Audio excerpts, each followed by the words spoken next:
Station, this is Houston. Are you ready for the event? I'm ready for the event. Military Officer Magazine, this is Mission Control Houston. Please call station for a voice check. Station, this is Amanda Dolashinsky with Military Officer Magazine. How do you hear me?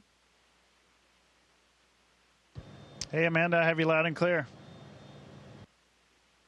Hi, Colonel Kimbrough. Thank you so much for giving us a peek inside the International Space Station. I know this isn't your first time up there, so let's just jump right into it. What is your favorite view from inside the International Space Station? Well, we have a lot of modules up here to look at and to mess around in, I guess, and to work in. And so it's always great when you come around and you see another crew member doing some really great science or doing a maintenance activity. We have a couple windows up here that you might have heard of, and those are really fantastic to look out and see our beautiful planet Earth. What kinds of experiments is your crew doing that's going to help NASA get to Mars? Well, we just got up here a few weeks ago, so we haven't really got into a lot of those things that are going to help us for future exploration, although there are a bunch of them up here, but we'll dive into those here in midsummer. Looks like July and August. We'll kind of hit a bunch of those experiments that will help us.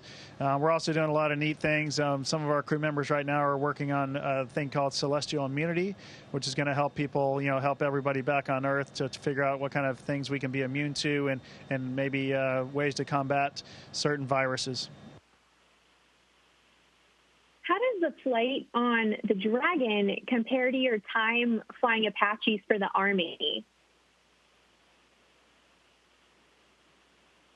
Well, completely different rides, but both amazing machines. I really love flying the Apaches many years ago now, but flying the Dragon was really incredible. When those engines lit just about 3 weeks ago, we all just felt an incredible sense of power underneath us, and we knew we were going to go somewhere really fast and really enjoyed the ride. The 9-minute or so ride to get us to space was really fantastic. And I know you've worked with international partners on deployments before. How does this mission compare? Well, one of my crew members is the same as last, and that's Thomas Pesquet from France, so we know each other very well.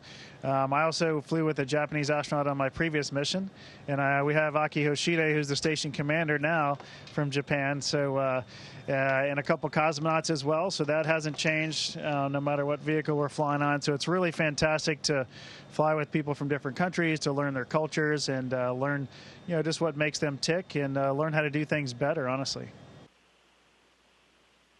How did your military training help you prepare for your mission in space? Well, a lot of our military folks, of course, are, you learn and train in really austere environments, I'll call it that. So places where you don't have a whole lot, and it really is a nice, I think that those kind of traits transferred over well up here. I mean, we do have some really great resources up here on the space station, but we are very remote, and we're in a dangerous environment, just like a lot of our military folks are. So a lot of those things transfer over very nicely. The concepts of teamwork, of taking responsibility for your actions, are also big components that I learned in the military that have transferred over very nicely to be a good astronaut here at NASA.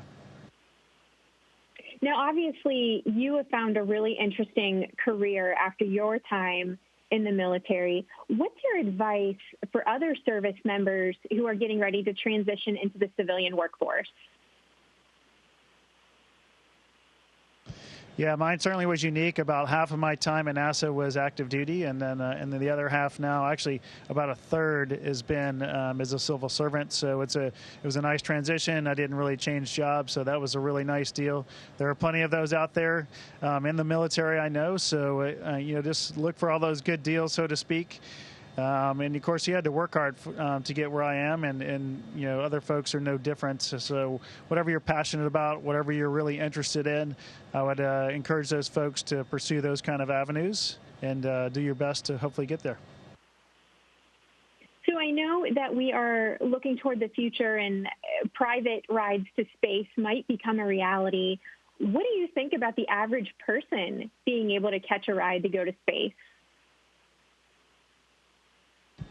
I think it's incredible. I hope it actually works, and I hope it comes to fruition here in the next few years. We're supposed to be flying the first non-professional astronauts here in the fall with SpaceX, and so that should be, it's called Inspiration 4, just a couple-day mission to get those folks up into orbit. So I look forward to hearing their feedback.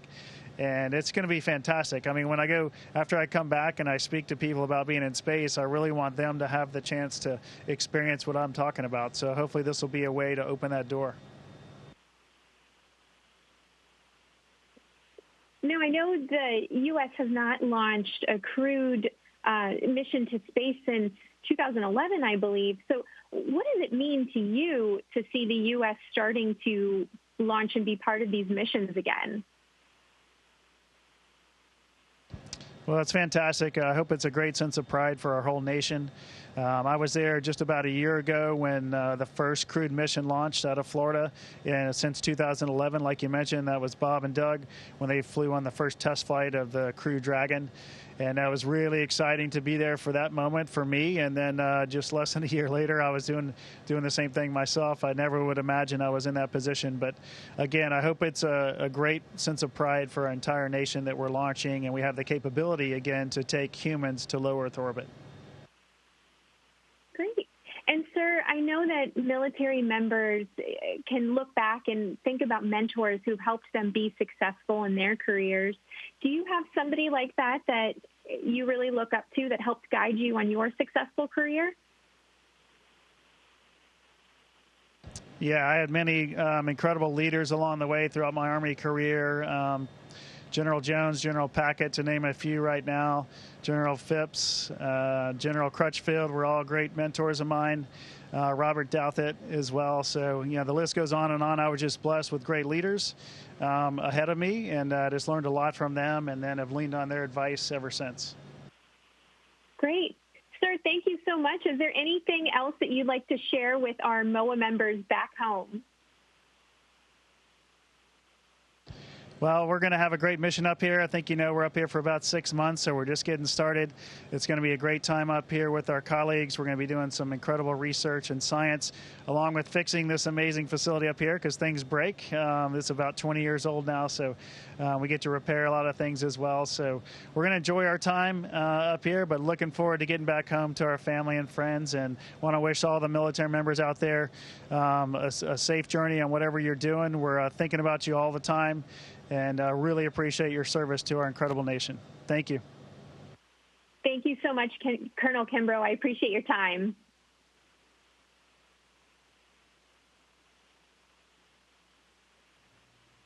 Station, this is Houston ACR. Thank you. That concludes the event.